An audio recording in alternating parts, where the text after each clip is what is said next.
만남의 광장으로 널리 알려진 타워 레코드라는 곳이 있었습니다.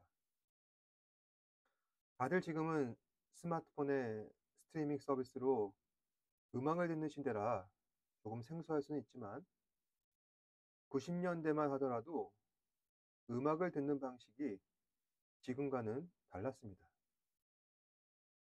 당시에는 CD나 테이프에 담긴 그 음악 앨범을 구매해서 CD 플레이어나 카세트 레코드로 재생하여 음악을 들었었는데 타워 레코드는 음악 앨범이 담긴 CD나 카세트 테이프를 판매하는 곳으로서 사람들은 굳이 음반을 사지 않더라도 그곳에 비치되어서 청음하도록 마련되어 있는 음반을 들으며 기다림의 시간을 보내는 그러한 만남의 장소로 활용되었다는 것입니다.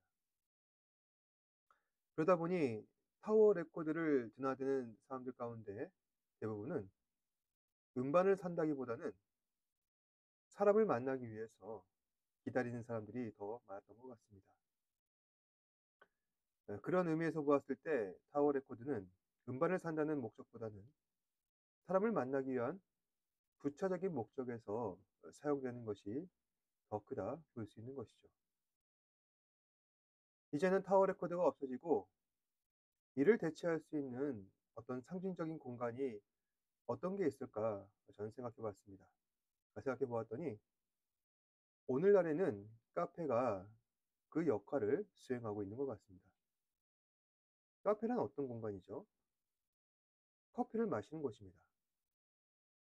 이탈리아에서는 주로 술이 쓴 에스프레소를 마시는데 아침 일찍 사람들이 출근할 때 카페에 들러서 작은 컵에 에스프레소 한 잔을 주문하고 주문한 커피가 나오면은 단숨에 들이킨 뒤 곧바로 출근을 한다고 합니다.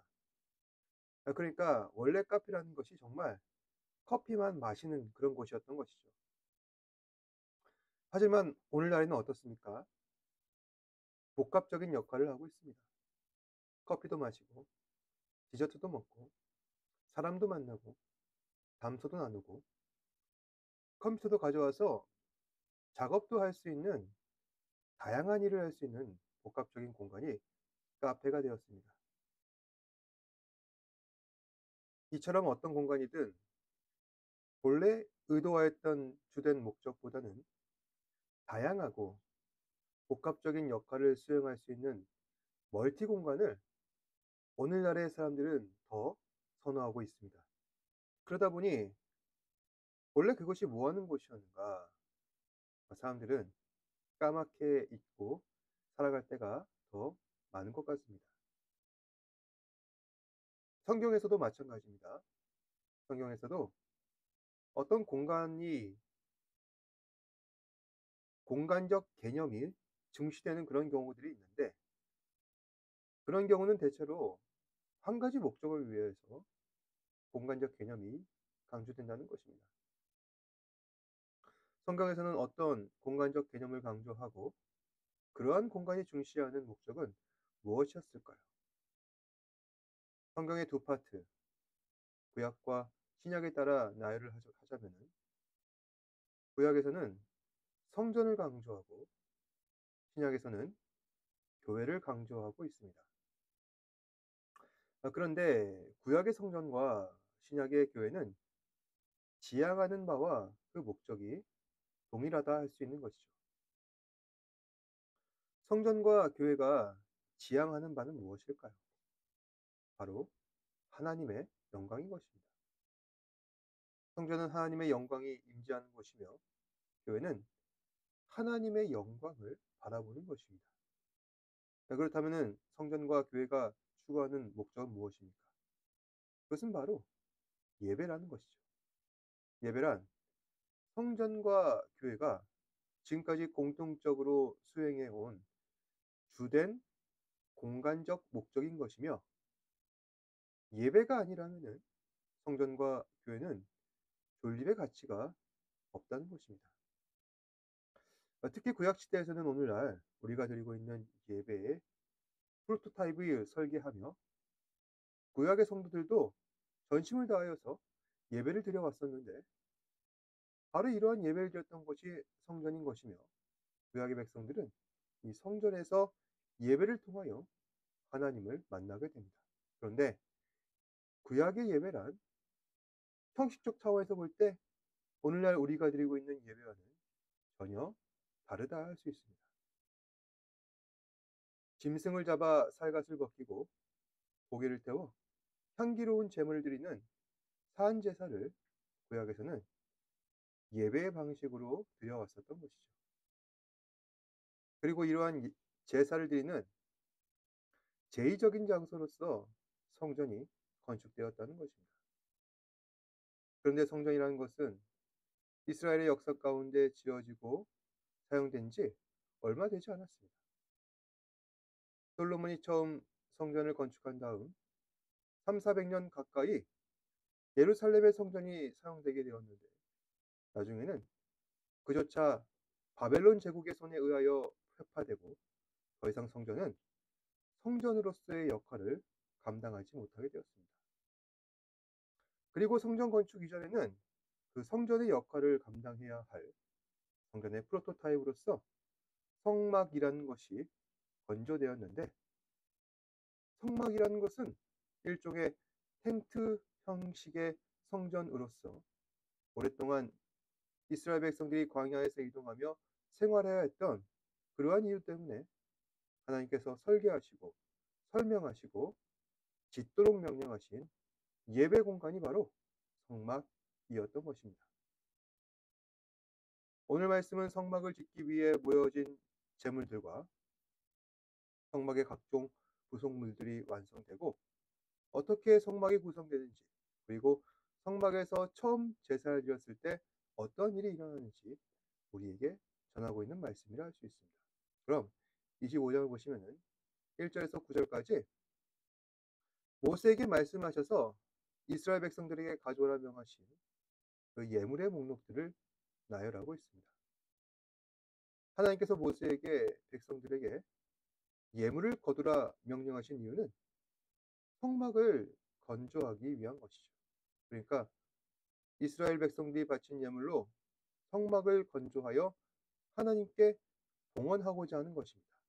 그래서 3절에 보시면은 금과 은과 놋과 4절에 청색 자실, 청색 자색, 홍색 실과 가는 배실과 염소털과 붉은 물들인 수장의 가죽과 해달의 가죽과 조각목과 여기까지 보시면은 3절에서 5절까지 나열된 이 예물의 쓰임들은 무엇이었는가?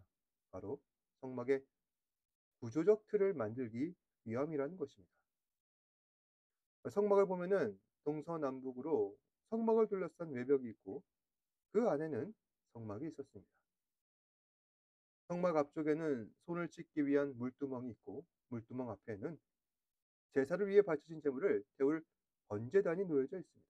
그러니까 3절에서 5절까지 모세가 수집하였던 그 백성의 예물들은 성막의 외벽과 성막 본체와 물두멍과 번제단 그리고 성막이 이동하면서 설치하도록 만들어진 이 건조물이라는 점을 감안을 하였을 때 성막에서 섬기는 레위 사람들이 그 성막을 옮길 손잡이를 만들기 위하여 모세가 거둔 이 백성들의 예물들을 사용하였다는 것입니다.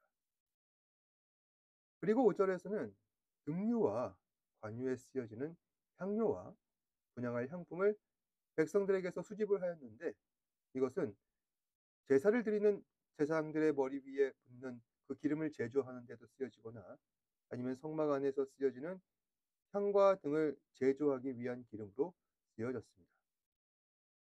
7절에 보시면은 호마노며 에봇과 흉패에 물릴 보석이니라 이렇게 기록되어 있는데 대제사장은 다른 제사장들과는 구별되는 독특한 복식을 하였습니다. 세마포로 만들어진 흰 옷을 입는 것은 다른 제사장들과 동일하였지만 그 겉에는 판결흉패라는 판때기를 앞에 붙이도록 하였습니다. 판결흉패란 12개의 보석을 붙여서 이스라엘 12지파를 상징하도록 자신은 이스라엘 12지파를 상징하여서 하나님 앞에 나왔다는 것을 상징하는 그러한 복식을 하였다는 것입니다. 그래서 대제사장은 이 12지파를 대표하여 하나님을 만나고 하나님을 예배하는 사람이기에 그러한 대표자로서 판결 흉패를 붙이게 되었고, 그리고 그 판결 흉패 안에는 우림과 둠밈이라는 두 가지 돌을 가슴 사이에 넣어두는데, 이것은 하나님의 뜻을 깨달아 알기 위한 소통의 도구로서 사용되고 있습니다. 그래서 39장 32절에서 43절까지는 백성들에게 거둔 예물로서 성막의 부속품과 성막 전체를 완공하는 모습을 보이고 있습니다. 여기서 주목할 점은 두 가지라 생각합니다. 바로 성막의 덮개와 휘장입니다. 출애굽기 39장 34절 보시면 이런 구절이 있습니다. 붉은 물을 들인 수장의 가죽 덮개와 해달의 가죽 덮개와 가리는 휘장과, 여기서 붉은 물을 들인 수장의 가죽 덮개, 해달의 가죽 덮개, 가리는 휘장, 이 세 가지는 성막 본체를 지붕처럼 덮고 있는 성막 덮개라 할 수 있습니다. 여러분, 이 성막 덮개가 의미하는 바는 무엇일까요? 구별인 것이죠. 성막이란 하나님을 만나는 곳입니다. 따라서 반드시 거룩하게 구별되어야 맞는 일인 것이죠. 그런데 하나님을 만나는 곳과 그렇지 못한 곳을 거룩하게 구별하기 위해서는 어떻게 해야 하는가? 완전히 의로워야 할 것이고, 진정한 속죄의 역사가 일어나야 할 것이며, 하나님의 통치하심이 임해야 하고, 하나님 나라의 영광과 거룩하심이 나타나야 하는 것입니다. 이와 같은 구별의 요소가 나타나는 공간이 바로 성막이라 할 수 있는데, 성막 덮개는 이처럼 죄로 오염된 세상과 구별하기 위하여 희생과 헌신으로 하나님의 거룩하심을 나타낸 수장과 해달의 가죽과 그리고 휘장으로 구성되어 있었다는 것입니다. 사실 성막에서는 이 성막 덮개 말고도 거룩한 구별에 대한 다양한 요소들이 숨겨져 있습니다. 그중에서 두 개를 들 수 있는데, 하나는 성막 외벽입니다. 외벽은 성막 안으로 들어오는 사람을 제한하고 구별합니다. 그 이유는 죄를 갖고 성막에 가까이 갈 수 없다는 것과, 성막 안에는 오직 하나님의 은혜로 깨끗게 된 사람만 들어갈 수 있음을 보여주고 있는 것입니다.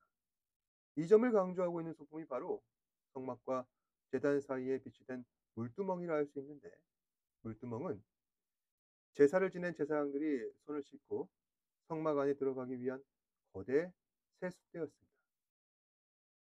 제물로 인해 피범벅이 된 손과 옷을 깨끗이 씻도록 한 물두멍은 위생의 위생의 목적도 있는 것이지만, 지금 내가 영적으로 더러워졌으니 그 더러워진 손과 몸으로는 성막 안에 들어갈 수 없어 깨끗게 함으로 자기 자신을 구별하려는 목적이 있다는 것입니다. 이러한 구별의 요소들은 성막 안으로 들어가면 클라이막스를 장식하는데, 성막 안에는 위에서부터 아래까지 전체를 가지고 있는 휘장이라고 하는 천이 있습니다. 휘장은 성막을 성소와 지성소로 나누는 천인데, 휘장 뒤의 지성소는 이스라엘 가운데에서 단 한 사람만이 들어갈 수가 있습니다. 바로 기름 부으심을 받은 대제사장만이 휘장을 뚫고 지성소 안으로 들어갈 수 있다는 것이죠. 그럼 지성소는 어떤 공간인가? 지성소란 언약궤가 놓여져 있고 언약궤 뚜껑을 장식하는 두 스랍의 날개로 이어진 시은소라는 것이 있습니다. 시은소는 성막 전체에서 가장 은밀한 곳으로서 하나님께서는 이스라엘 백성들이 위임하고 하나님께서 명령하신 그 대제사장을 시은손에서 만나시겠다고 하셨습니다. 그러니까 시은소 언약궤가 놓여져 있는 지성소란 세상에서 가장 배타적인 공간인 것이며, 그 어느 누구도 지성소 안의 시은소를 함부로 넘나들 수 없는 것입니다. 왜냐하면 그곳은 거룩하신 하나님을 만날 수 있는 유일한 곳이기 때문입니다. 그래서 대제사장이 거룩하신 하나님을 만나게 되면 어떠한 일이 벌어지는 것일까요? 대제사장이 하나님을 만나는 이유와 목적은 단 하나죠. 바로 온 백성의 죄를 대신 짊어지고 하나님 앞에 나아가 그 죄를 아뢰고 하나님께 은혜를 입어서 완전히 해결받는 것이 바로 대제사장의 소임인 것입니다. 이것이 성막에서 드리는 하나님을 향한 제사의 목적인 것입니다. 만약 죄 고백 없이, 죄 사함 없이 그저 제단 위에 제물을 태우고 제사를 드리는 그런 형식과 습관에 몰입을 하게 된다면은 그것은 하나님께서 기뻐하지 않으실 뿐더러 그렇게 드리는 제사는 결국 시간 낭비일 뿐입니다. 그리고 이러한 제사의 본질과 목적은 지금 저희가 살고 있는 이 신약 시대 교회에도 그대로 계승되어서 온전한 믿음과 온전한 사랑과 소망의 확신을 가지고 우리는 하나님을 예배하고 하나님을 경배하고 있다는 것입니다. 그리고 그러한 예배의 배경에는 그리스도의 희생과 사랑의 헌신이 있는 것입니다. 이 사실을 인정하고 믿고 살아가는 것. 그것이 참 그리스도인으로서의 본분이라는 것이죠. 사랑하는 여러분, 여러분께서는 오늘 하나님을 예배하는 자리에 함께하고 계십니다. 지난주에 드리셨던 그 예배와 달라 보이지 않고 또 오늘 드린 예배도 다음 주에 드릴 예배와 별로 달라 보이지 않을 테지만 우리의 그러한 느낌과 감정과는 별개로 오직 하나님을 향한 믿음과 거룩한 구별 안에서 전심을 다해 하나님을 예배해야 할 것입니다. 왜냐하면 예배란 생명이 담보되는 영적 행위인 것이며 예배를 통하여서 우리는 하나님을 알게 되고 예배를 통하여서 우리의 무너졌던 삶이 다시 회복되는 것입니다. 그러니 오늘 하루도 각자 속한 삶의 영역 가운데에서 참 예배자로 거듭나시고 하나님을 경배하시는 저와 여러분 되시기를 주님의 이름으로 축복합니다. 기도하겠습니다. 고맙고 사랑이 많으신 아버지 하나님, 오늘도 이 시간 온전한 믿음과 사랑으로 예배드릴 수 있도록 인도하심에 감사합니다. 우리의 삶이 하나님 앞에 거룩하게 구별되기를 소망합니다. 하나님 기뻐하시는 삶을 살기를 소망합니다. 주님께 온전히 내 마음을 맡겨드리며 나의 삶을 드리며 기쁨으로 섬기는 우리 사랑하는 지체들 되게 하여 주시옵소서.